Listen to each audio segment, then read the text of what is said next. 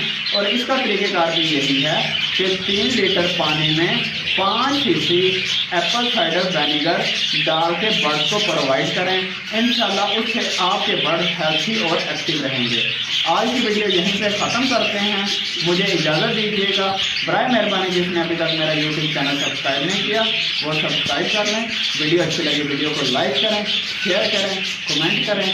Thank you. اللہ حافظ. اللہ حافظ.